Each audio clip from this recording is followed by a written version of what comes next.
Hello, America, and welcome back to Red Rights and You, where we talk about truth, common sense, and things the mainstream media avoids, like Epstein avoided security cameras. I'm your host, Tim Andrews, back again for another episode that will probably get us banned from at least one social media platform before lunchtime. Because today, we have a buffet of political insanity so large, it makes Golden Corral look like a salad bar. Now, first up, the Epstein files have finally been released, which means two things. One, Democrats are panicking, sweating, and desperately scrolling through their phones to make sure those pictures never surface. Two, the left is already trying to accuse Republicans, every Republican, of having ties to Epstein, even though he was a Democrat. And any Epstein will do. I believe the cast of Welcome Back, Kotter may be under investigation. They're not even trying anymore. They saw the list, realized who's on it, and yelled, "Quick, blame the GOP before people learn how to read for themselves." Next, we'll be breaking down that treasonous political commercial where 6 Democrat congresspeople calmly explain that members of the military should disobey illegal orders without ever specifying what orders they consider illegal. So let's get this straight. Basically, they're encouraging enlisted men and women to become mind readers. Hey, Corporal, before you go defend the country, go ahead and interpret the philosophical intentions of Congress. Yeah, what could go wrong there? I mean, this isn't policy. This is sedition with a push towards insurrection. And later, we're giving our quick prediction of the big Trump Mamdani meeting that's going to be happening later today. Will it be productive? Will it be historic? Or will Mamdani walk out crying after Trump politely tells him, "Sit down, young man, the adults are talking"? Well, we'll find out.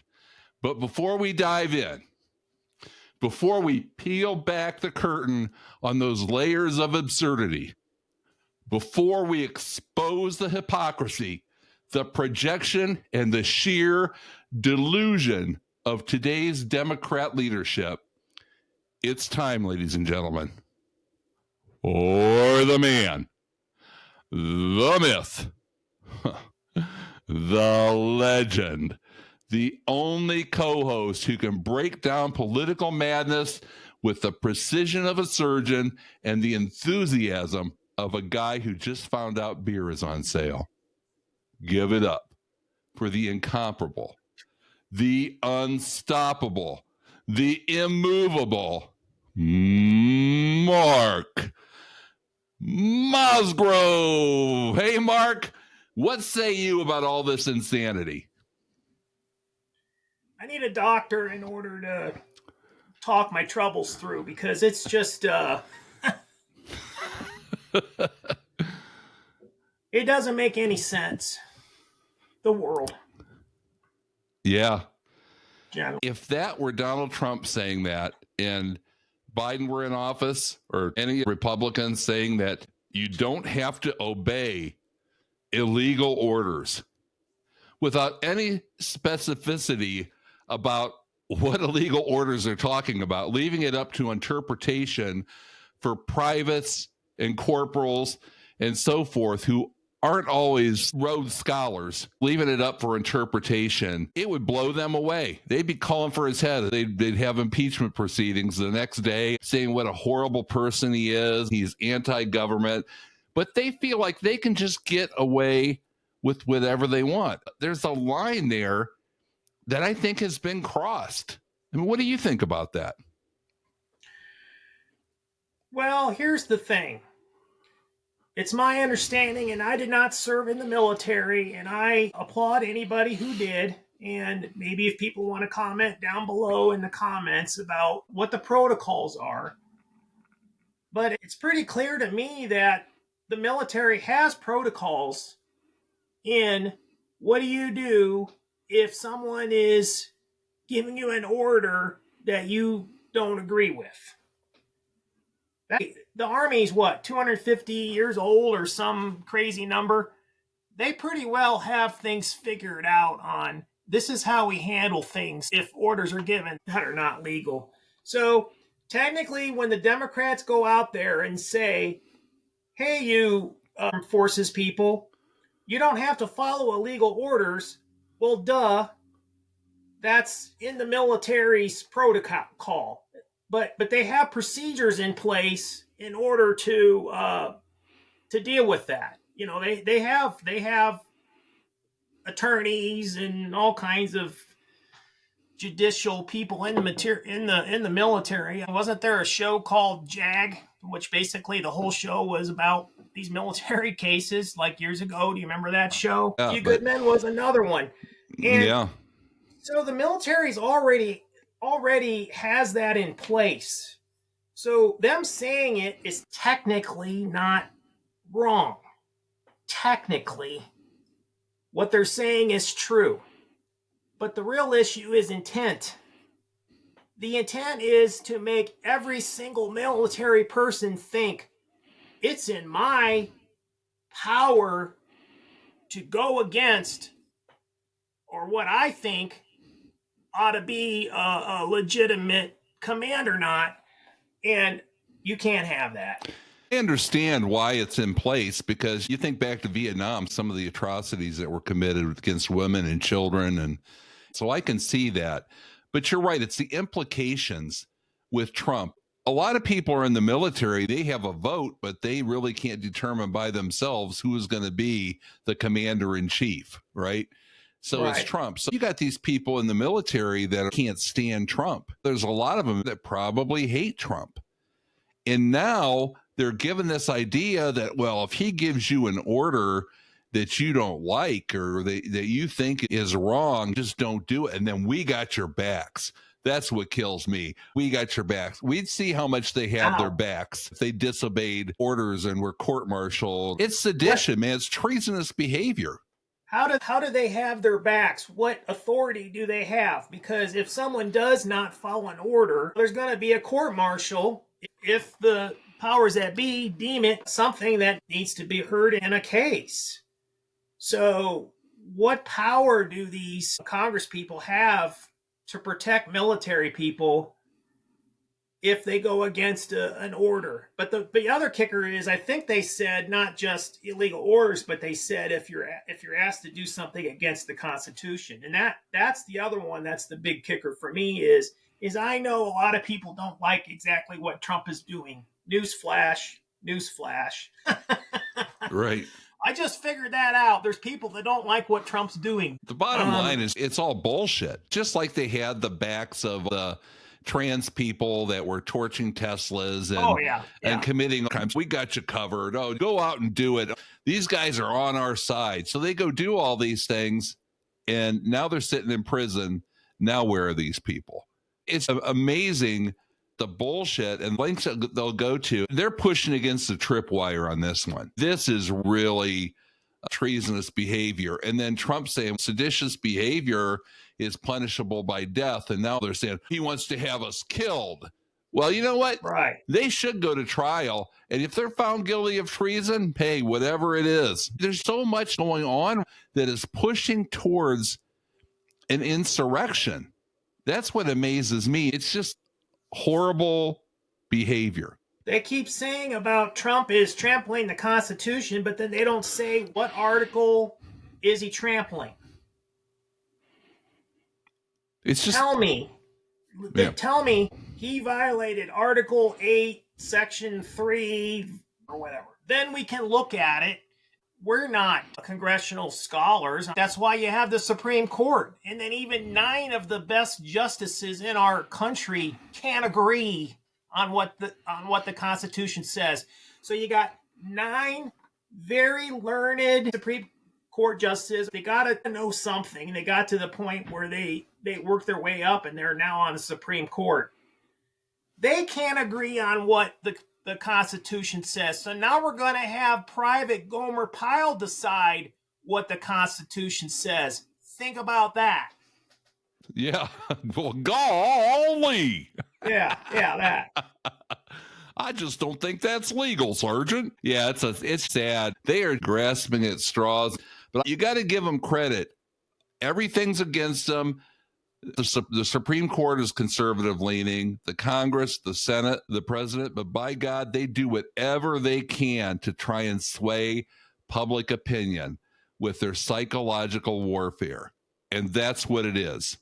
Psychologically, they are experts. They must have people on a board somewhere that tell them exactly what they need to do to manipulate people in a certain way to sway elections and everything else, just like they did with that holdout, with the affordability crisis. Even though it was under Biden, way worse because Trump doesn't have everything under control. They're using that as leverage.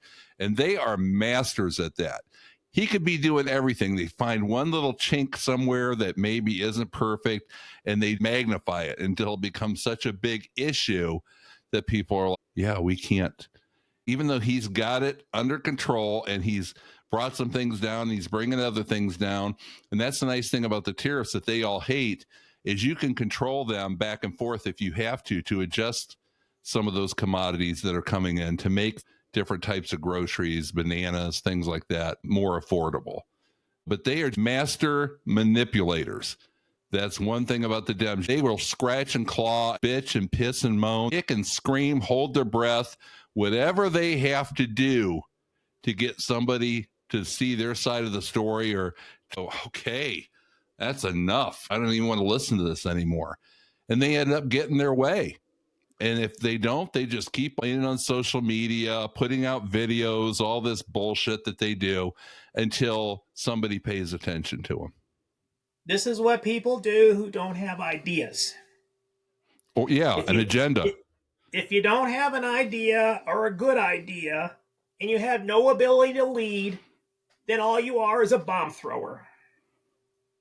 Yeah. And they're being bomb throwers. Now, there's always a certain element of that when you're the minority party where you're throwing some bombs here and there because you're trying to get back in power.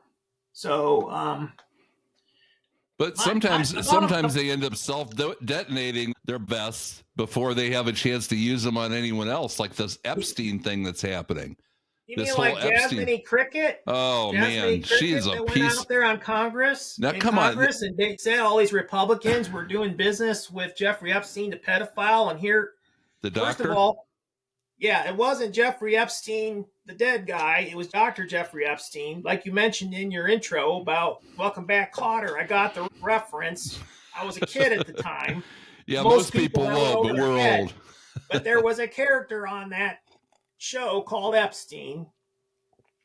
I don't know what his first name was. Juan, I think. He wasn't Jewish, I don't think. I don't know. I mean, the only person I remember and made it big in that show was John Travolta, and everybody knows him. But the bottom line with the Trump thing, with the treason and sedition, technically what the Congress people said was true. Yes, you don't have to follow illegal orders. But you know what their intent was? Technically, what Trump said was true. Yes, when you're undermining, it may not be sedition, but it could be something in that realm. And it is punishable by death. But who's died from firing squad for sedition in this country? I mean, it's probably been since what? The Civil War, maybe? All I was saying is this is a serious thing that you're doing. Technically, both sides, what they said was technically not wrong, but it was the intent in trying to undermine.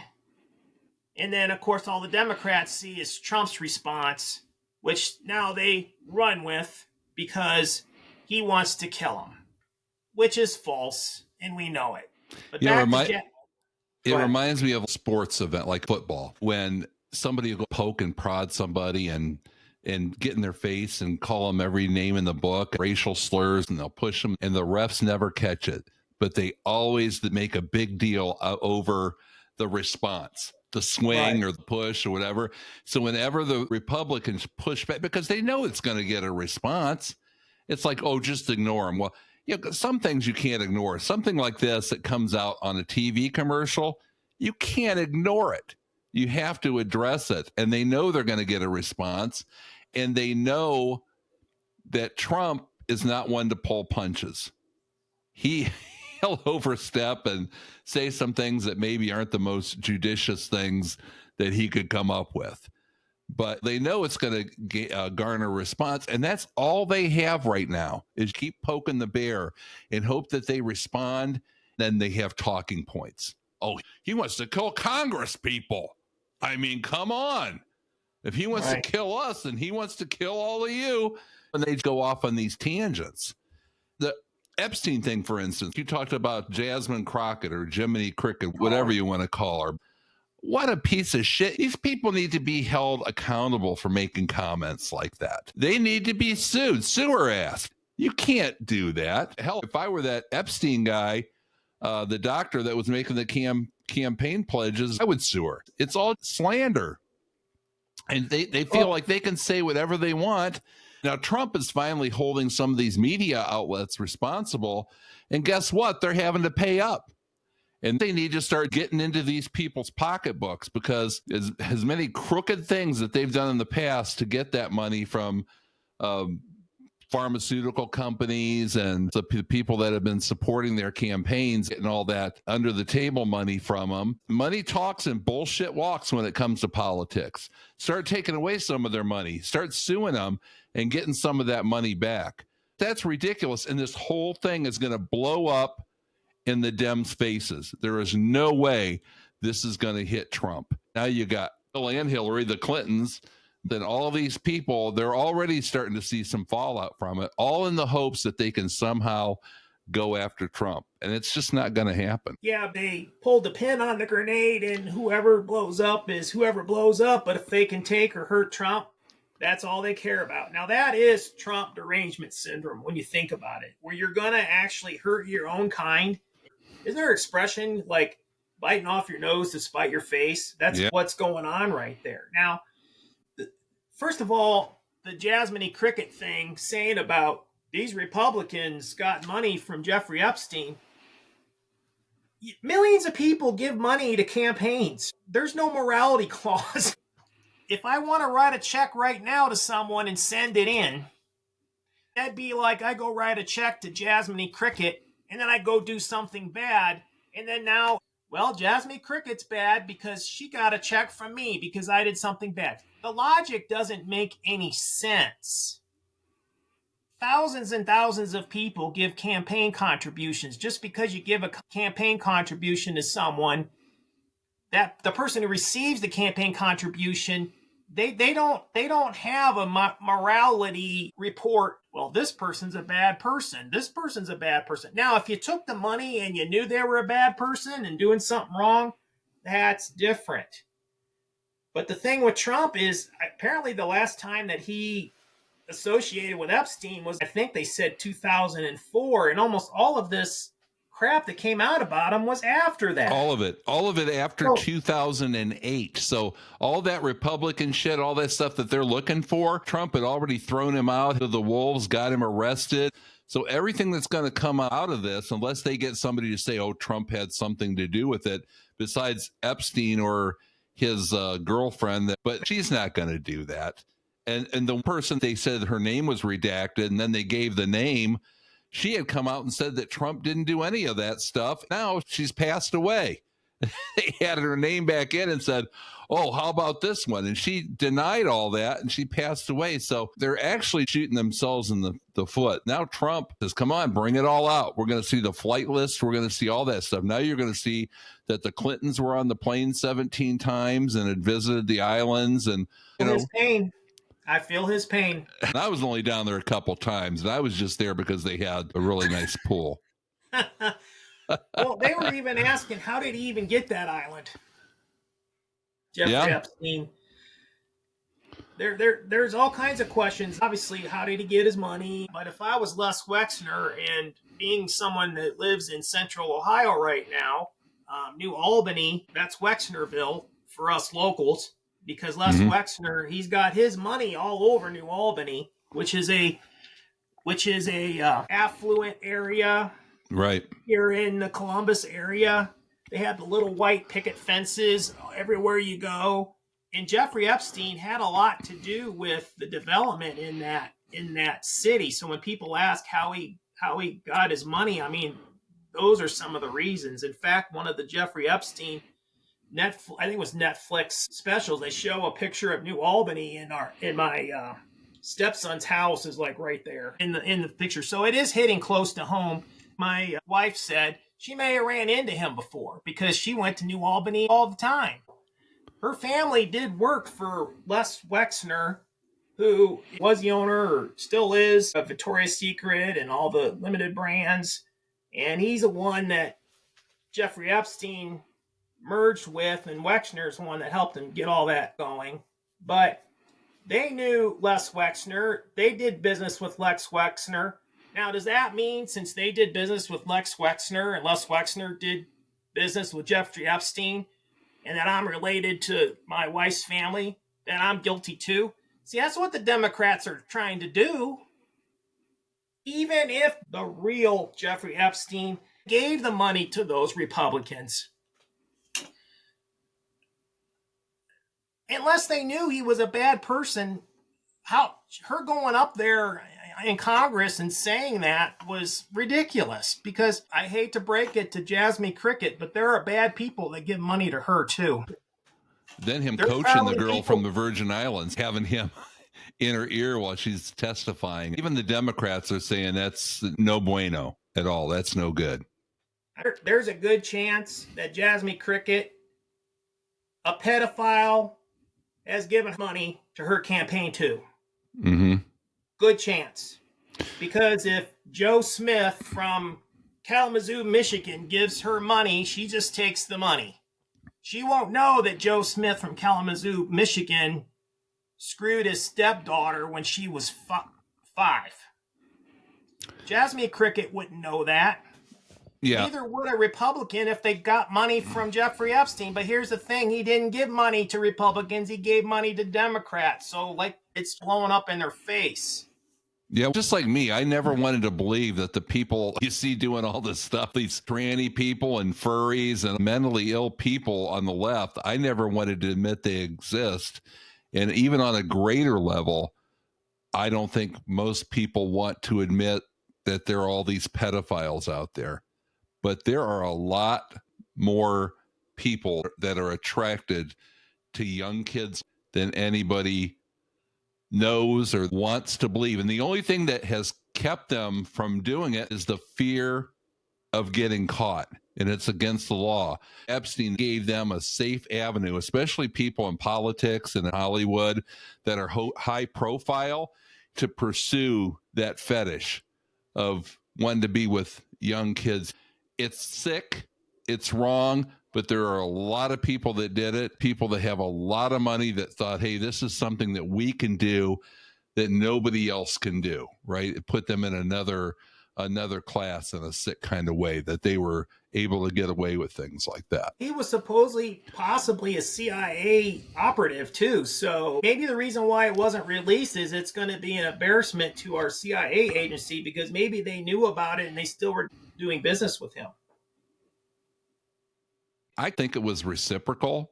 You scratch my back, I'll scratch yours kind of thing with the government, whether it was Biden in office or Trump. Is like, let's just not open this can of worms. It's just going to be a bunch of people that are going to get screwed over and embarrassed by it, whether they're Democrat or Republican.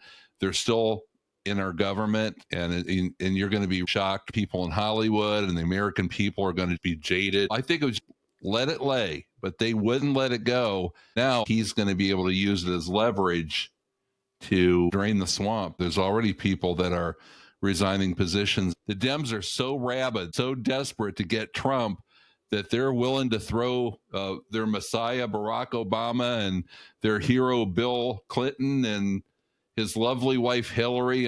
They'll throw them all under the bus right now if there's just a little itty bitty chance that they might be able to get something on Donald Trump. They're sick. They're so desperate to get Trump out of there. There's nothing that they're obsessed with more in this world than having Trump out of office. Of all the people that could face the most scrutiny over the Epstein files, there's no question that that would be Bill Clinton. There's a picture of him being massaged by one of Jeffrey Epstein's girls in an airport.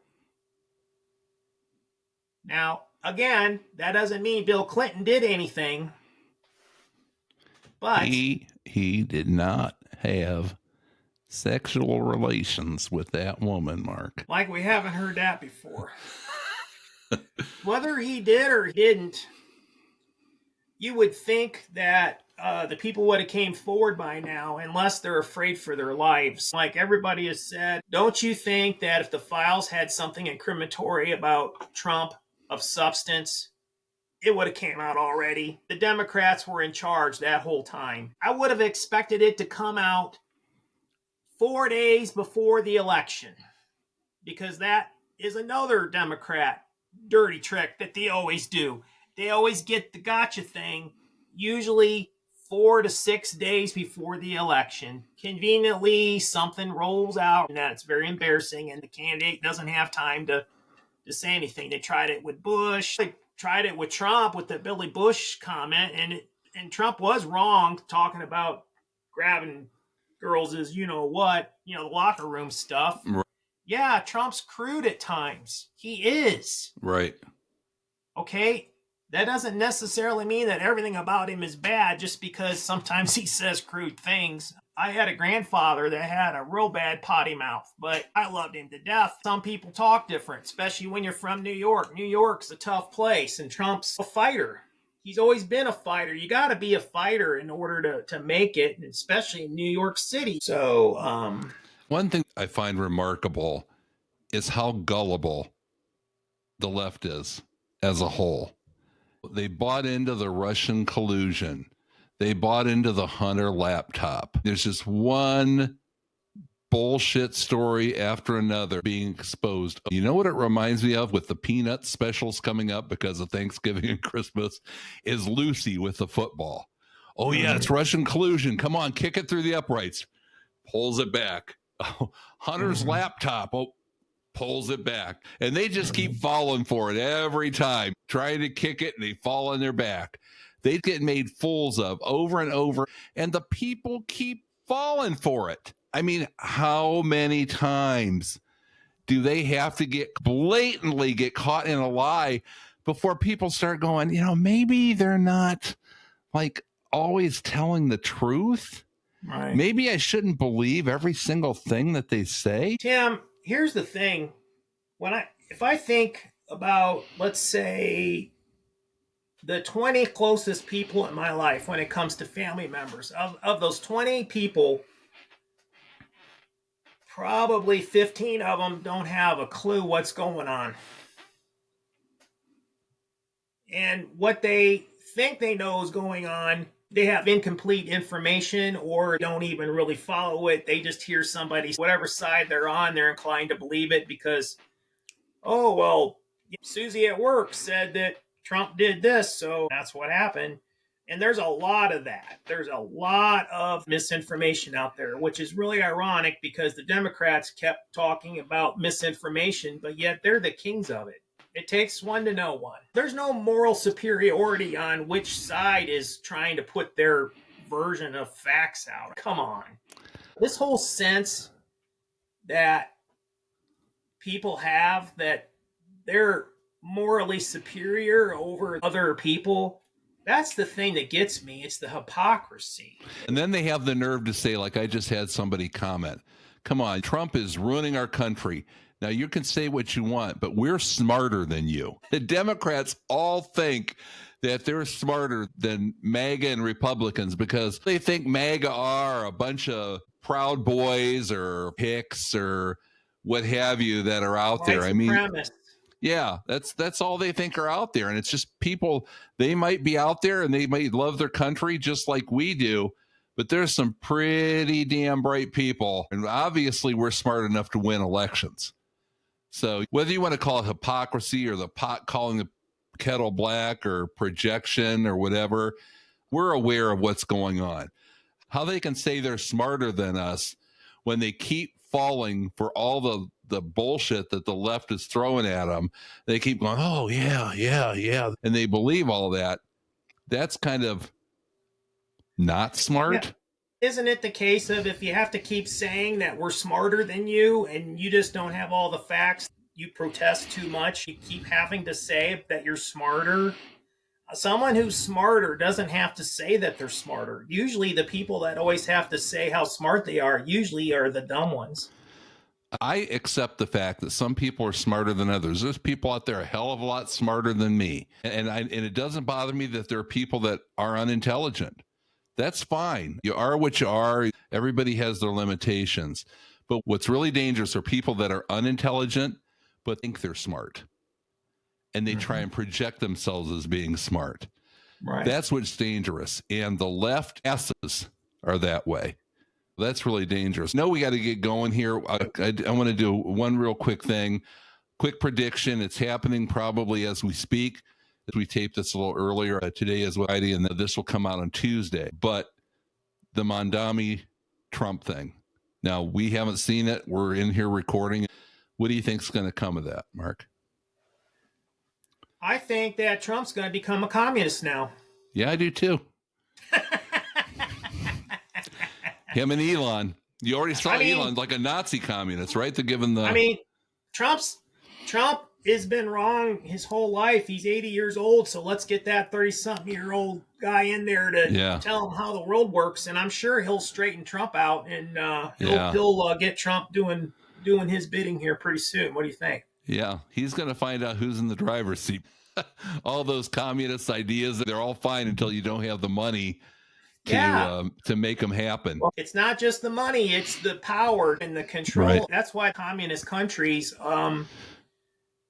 always had to be authoritarian, because that was the only way to get the people to follow along. And that's one thing that fortunately we don't have, even though the Dems like to say that Trump's an authoritative figure. Actually, communism requires authoritarianism in order to function, because there has to be someone strong in charge with the control of the military in order to keep the people in line. If you're going to make the government the god of your country, then it has to have the power and the military behind it. I can't think of a single case where a country peacefully became communist and did it the way that the utopian feeling of we're all just going to share and everybody's equal. They're government wreckers. Just ask Cubans. They're driving 1950 style cars because they can't afford to buy a new vehicle because the government has held them back. Just ask the people in Seattle now that elected the mayor, and she picked a fight with their biggest employer, Starbucks, out there. I guess they are representative of the Democrat Party because they're self-destructive, just like the Democrats. He's going to get in there and shoot himself in the foot. This is probably good, these people getting elected before the midterm, because then people are going to see the turmoil. I mean, they can cover it up for a little bit, but it's really hard to keep yourself from being exposed when you have all these aspirations and ideas that have been proven to fail time after time. Anyhow, listen, a couple things. Please go to our merch site. It's www. Hey, look, it's up there. www.redwritesyou. That'll take you to our merch site, and you can get fun stuff like this Santa Claus shirt, who looks vaguely familiar. Make Christmas Great Again. The Eagle mug. And here's our logo. And you have all different kinds of merch. So please visit us there. Join us next time. This is going to be coming out on Tuesday. I have also recorded a Thanksgiving special that's going to be coming out on Wednesday, the full length. And I've got the shorts coming out on Wednesday, Thursday, Thanksgiving Day, and Friday. I'll be talking about the history of the Thanksgiving Day parade and runaway balloons, turkey trots, tradition, how Thanksgiving started, football, everything you wanted to know about Thanksgiving, but we're afraid to ask. Gives you the true American holiday because it's not celebrated anywhere else. Talks a little bit about the Pilgrims, why they had the celebrations. It was a lot of fun to make. I think you'll enjoy it too. That will be out Wednesday, Thursday, and Friday. This will have some shorts coming out Sunday, Monday, and Tuesday. So we're just going to fill you full of red rights and you stuff. We appreciate y'all being here. I hope you all have a blessed Thanksgiving. God bless you all, and God bless the United States of America. Thanks for being here, Mark. We appreciate you. Bye-bye.